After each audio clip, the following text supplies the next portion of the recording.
Hello, good morning, my dear student. Good afternoon, all of you. This is Suraj, chemistry teacher. Welcome to my channel, Suraj Anand teaching. मैं मेरे प्यारे बच्चों, मैं कुछ दिनों तक मेरे अपने फैमिली प्रॉब्लम के कारण परेशान था और इसलिए आपकी वीडियो नहीं आ पा रही थी। मैं फास्ट पे आपके वीडियोस को बैकअप करूंगा जितने टाइमिंग में मैं जितना दे सकता हूँ। सो मेरे प्यारे बच्चों, हम लोग आज न्यूमेरिकल देखने वाले हैं।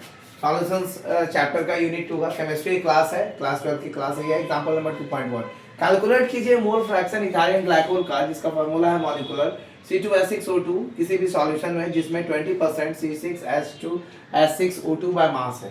एज्यूम जैसे किया गया है कि 100 ग्राम सॉल्यूशन है जिसे भी स्टार्ट करते हैं किसी भी अमाउंट पे सॉल्यूशन का, क्योंकि वो रिजल्ट ऑब्टेन करता है सेम। सॉल्यूशन कंटेन करेगा 20 ग्राम इथाइलिन ग्लाइकोल और 80 ग्राम वाटर। 20 ग्राम इथाइलिन ग्लाइकोल और 80 ग्राम वाटर। तो इथाइलिन ग्लाइकोल है और वाटर है। मोलर मास C6H6O2 का 12 × 2 + 1 × 6 + 16.2 यानी 6 कार्बन के 12 होते हैं, तो 2 × 12 12 × 2 और एक हाइड्रोजन का 1 × 6 और ऑक्सीजन का 16 × 2, तो 62 ग्राम मोल -1 निकल गया। मोल C2H6 का 0.3222 मोल निकल गया, क्योंकि 20 ग्राम में मैंने लिया 20% को। मोल्स ऑफ वाटर 80 ग्राम में 100%, क्योंकि 20 ग्राम निकल गया। 18 ग्राम मोल -1 मेरा है, ठीक है, वाटर का। तो 18 ग्राम मोल -1 मैंने निकाला वाटर का, जिसे आप निकाल सकते हैं H2O। तो 1 × 2 + 16, तो आपका ये 18 ग्राम निकल गया। तो इस तरह होता है वाटर का, यानी मोल्स ऑफ आपका molar mass of water, molar mass of H2O ये निकल गया आपका। उसके बाद आप मोलर मास निकालने के बाद आप यहाँ पे क्या करेंगे, 18 कहाँ से आए ये बच्चे पूछेंगे, तो ये मेरा डाटा निकाल गया।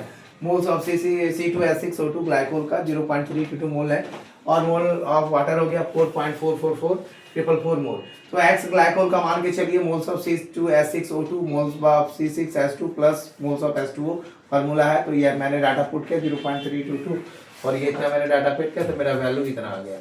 अब आगे है आपका सिमिलरली एक्स वाटर का 4.444 मेरा वाटर का निकला हुआ है, तो 0.322 मोल आप C6H2O plus moles of H2O मेरा निकल गया, तो 0.932 मेरा ये भी डाटा आ गया। तो mole fraction of water can also be calculated as, मैं इस तरह से कैलकुलेशन निकाल सकता हूँ और ये आपका डाटा आ गया 1 - 0.068 वाटर का आपका आ गया 0.932। तो मेरे प्यारे बच्चों, ये था आपका डाटा और इस तरह से आपको न्यूमेरिकल समझ में आया कि नहीं आया, आप मुझे बताएं। अरे कपड़ा मांगी तुमसे।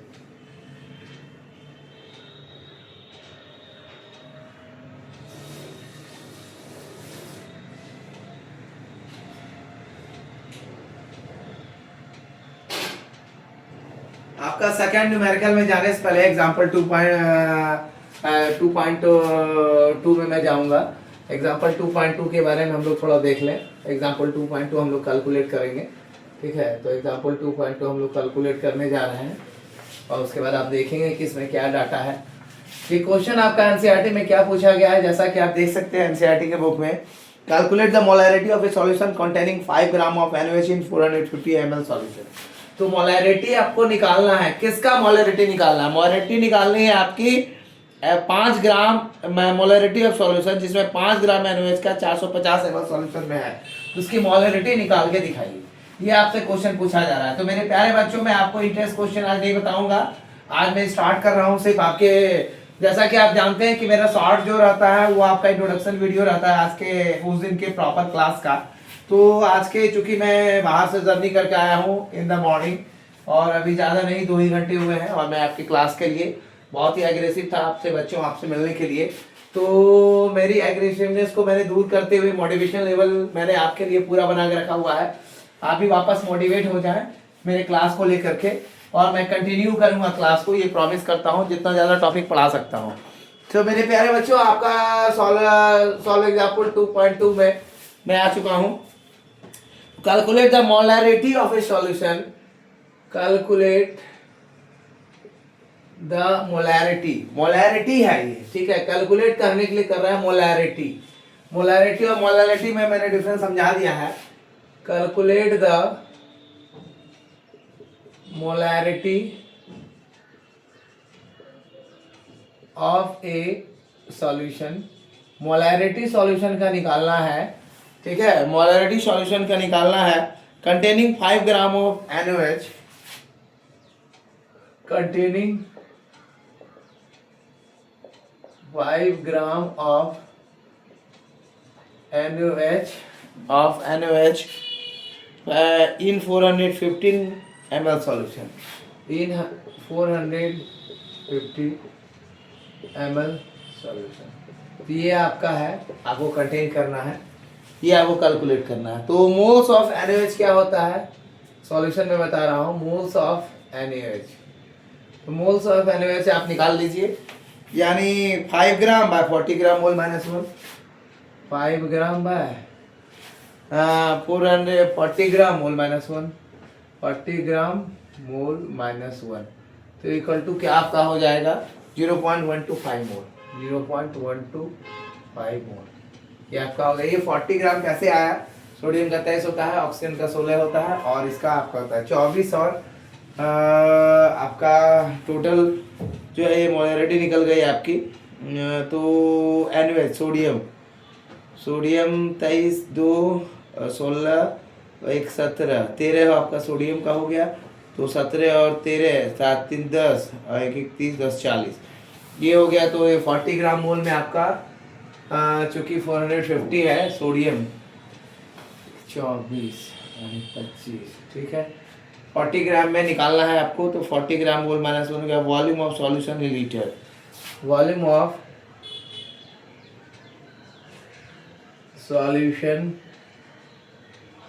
इन लीटर्स इक्वल टू क्या आपका हो जाएगा 450 ml 50 ml बाय कितना आप करेंगे 1000 ml L-1, 1000 ml L-1 ये आपका निकल गया। तो ये भी ml आपका कैपिटल में रहेगा, ये भी ml आपका कैपिटल में रहेगा L-1। आप इसका कैलकुलेशन जब निकालेंगे तो मोलैरिटी इक्वल टू क्या हो जाएगा आपका 0.125 mole, 0.125 mole into 0.125 mole into 1000 ml L-1, 1000 ml L-1 by कितने से आप करेंगे, वहाँ 450 ml से करेंगे, 450 ml से करेंगे। तो इसका कैलकुलेशन आपका निकलने के बाद कितना डाटा आ जाएगा आपका 0.278 मोल, 0.278 मोल आपका कैलकुलेशन आ गया, ठीक है, या m आप इसको मान के चलिए, m मान के चलिए। तो ये आपका डाटा आ गया। इसका मतलब क्या है 0.278 मोल लीटर माइनस 1, या आप इसे मान लीजिए इस डाटा के आधार पे 0.278 डेसीमीटर मोल डेसीमीटर क्यूब, मोल मोल डेसीमीटर क्यूब, ये आप भी लिख सकते हैं DMQ माइनस। अब हम लोग निकालेंगे नेक्स्ट क्वेश्चंस में। तो आप इसमें देख सकते हैं कि यहाँ पे हम लोग कैलकुलेट कर रहे हैं मोलैरिटी कैलकुलेट कर रहे हैं एक सॉल्यूशन का जिसमें 5 ग्राम सोडियम में है, ठीक है, सोडियम का 23 और 1 24 और 1 25 और 5 30, तो ये 5 ग्राम सोडियम में है कितने में 450 में, ठीक है। तो ये मेरा डाटा, मैंने मोल्स ऑफ NaOH निकाल लिया। सोडियम 23 और 16 23 और 16 6 3 9 39 और 140। आप इसका NaOH का आप जान लीजिए क्या होता है, NaOH का मोलर मास NaOH आपका 23 प्लस 16 प्लस 1 17, ये आपका 40 ग्राम आपका निकला। तो ये मेरा 40 ग्राम मोल माइनस 1 हो गया, इतने में डाटा मेरे निकल गए। तो ये आपका डाटा हो गया 0.125 मोल। उसके बाद volume of solution in litre 450 ml by इतना मैंने कैलकुलेट किया है। मोलैरिटी क्या हो जाएगी आपकी, इतना मोल गिना इतना बाई इतना, तो 0.278 मोल। तो आप ये डाटा ये लिख सकते हैं या ये लिख सकते हैं, कुछ भी लिखेंगे वो सही होगा। एग्जाम्पल 2.3 किस यूनिट में पूछा जा रहा है ये आप ध्यान रखेंगे वहाँ एग्जाम्पल 2.3 कहता है calculate molality of 2.5 gram, calculate molality of 2.5 gram. Molality आपका 2.5 gram of ethanoic acid, of ethanoic acid, यानी आपका CH3COOH, यही फार्मूला है, molecular formula in 75 gram of benzene, in 75 gram of benzene में आपको कैलकुलेट करना है। यानी आपको जो मोलैरिटी कैलकुलेट करनी है 2.5 ग्राम का इथेनोइक एसिड का, वो आपका 75 ग्राम में करना है। किस में? बेंजीन में। तो इसका सॉल्यूशन मैं बताने के लिए जा रहा हूं, आप ध्यान से देखिए। Just look at the solution my dear student. The molarity, so molar mass of CH3COOH, यही आपका मोलर मास निकालेंगे ना, ठीक है। तो मोलर मास ऑफ आपका CH3COH, तो molar mass of C2H2 CH3 2.5 gram of CH3 यानी C2H4O2। तो आप इसको क्या कर सकते हैं, मोलर CH3OH की जगह पे आप लिख सकते हैं C2H4, ठीक है, O2, ये लिख सकते हैं। तो इसका मोलरिटी निकाल लें, इजी होगा निकालने में। 12 × 2 प्लस 1 × 4 प्लस 16 × 2, ये आपका निकाल लें। 12 दूनी 24 प्लस 4 प्लस 16 दूनी 32, 24 4 28 और 32 आपका टोटल हो गया 60 ग्राम मोल माइनस 1, 60 ग्राम मोल माइनस 1। तो यहाँ तक तो क्लियर है मेरे अंदाज से। उसके बाद moles of C2H4, moles of C2H4O2, इसका मोल्स आप कैसे निकालेंगे? मोल निकाला 2.5 ग्राम में निकालना है, 2.5 ग्राम बाय 60 ग्राम मोल माइनस 1। तो ये आप लेके चल सकते हैं ग्राम मोल माइनस 1। तो कितना हो गया? 0.0417, 0.0417 मोल माइनस 1, ये आपका डाटा आ गया। या 0.017 मोल आपका हो गया डाटा।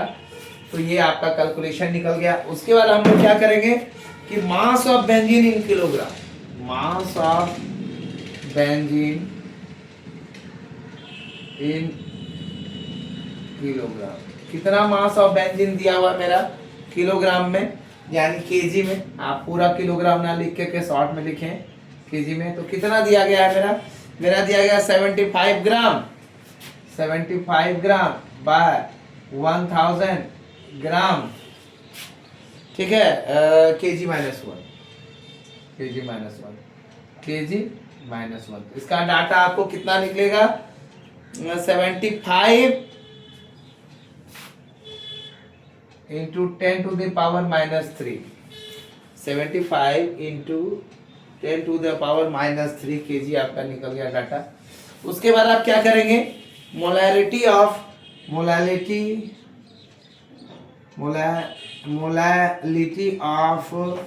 C2H4O2 इसकल टू क्या करेंगे आप? Moles of C2H2, moles of C2H4O2 by moles of benzene, ये नहीं करेंगे kilogram of benzene, kilogram of benzene. तो मेरा कितना दिया गया है मोल्स आपका डाटा के अनुसार? 0.417 मोल, 0.417 मोल इंटू 1000 से मल्टीप्लाई करें, 1000 ग्राम केजी माइनस 1 बाय कितना मेरा दिया हुआ है? 75 ग्राम। तो 75 ग्राम से इसको हम लोग डिवाइड करेंगे। तो मेरा डाटा कितना आ गया? मेरा ये अप्रॉक्स मेरा डाटा जो आएगा वो आपका 0.556, 0.556 केजी मोल माइनस 1 आपका, या मोल केजी माइनस 1 ही आपका यूनिट हो गया। मोल केजी माइनस 1 आप यूनिट लिख सकते हैं, मोल केजी माइनस 1। तो आपको फिर से न्यूमेरिकल को समझिए। ये तो 2.2 क्लियर ही आपका हो गया होगा। कैलकुलेट कीजिए मोलैरिटी, मोलैरिटी कैलकुलेट करना है 2.5 ग्राम इथेनोइक एसिड का 75 ग्राम ऑफ बेंजीन में। तो मोलर मास मेरा इथेनोइक एसिड को हम लिख सकते हैं C2H4O2, क्योंकि एक कार्बन C2 बन गया, H3 एक 4 हो गया और O2 मेरा 2 है। तो 12 × 2 कार्बन मेरा 12 और 2 चूंकि मॉलिक्यूल्स है, एक हाइड्रोजन 4 से मल्टीप्लाई करेंगे और 16 ऑक्सीजन 2 एटम है इसका। तो 24 + 4 + 32 आपका 60 होगा। 4 2 6 4 10 10 0 और एक 3 दो 5 और एक 6, तो 7 ग्राम मोल माइनस 1 निकल गया। इसका मतलब मोल्स मेरा C2H4 O2 का क्या हो गया 2.5 ग्राम निकालना है, तो 0.417 मोल मेरा निकल गया। अब 0.417 मोल निकला तो mass of benzene in kilogram 25 by इतना, यानी 75 into 10 to the power -3 kg minus mole minus 1। तो मोलैलिटी ऑफ C2H4O2 यानी इथेनोइक एसिड का मोलैलिटी आपकी क्या है, इथेनोइक एसिड की मोलैलिटी क्या है, आप नीचे इथेनोइक एसिड लिख सकते हैं ताकि एग्जामिनर समझ जाएंगे, आप नहीं भी लिखेंगे तो moles of C2H4O2 by kilogram of benzene, तो 0.417 मेरा निकला है। और चूंकि ये मल्टीप्लाई है मेरा 1000 ग्राम से, तो ये ऊपर चला जाएगा इनटू 1000 ग्राम kg माइनस 1 बाय 75 ग्राम, तो ये मेरा आपका डाटा एग्जैक्ट आ गया और ये आपका आंसर है। So thank you for watching, this is student chemistry teacher, welcome in channel Suraj Anand teaching. Thanks for watching my dear student, this is Suraj Anand and that's all for today videos, and I think so give more views, subscribe and share to those students who are aspirant of CBSE 2026 class 12 examining board examining, and subscribe my channel more and more, and this is the point of view that I want to reach lots of students. The students are capable to read the chemistry in a simple way. Thank you for watching, this is Suran, thank you all of you.